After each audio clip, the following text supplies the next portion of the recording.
Welcome to Sweet Life Beat Life. We hope this video helps.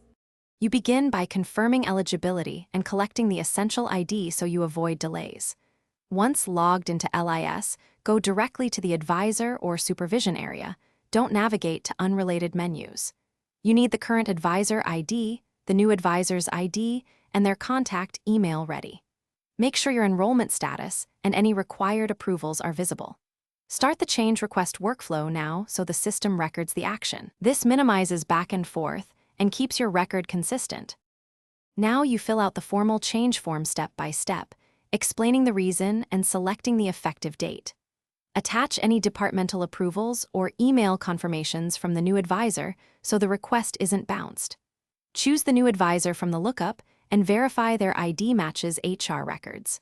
Route the request to the required approvers, usually department head and registrar, and monitor the My Requests queue. Make sure to note any missing fields highlighted by LIS and correct them immediately to keep the process moving. Once approvals are complete, you confirm the change by checking the advisor field on your student record and verifying email notifications. Update linked items such as thesis supervisor assignment, committee membership, and any funding or scholarship records that reference the advisor.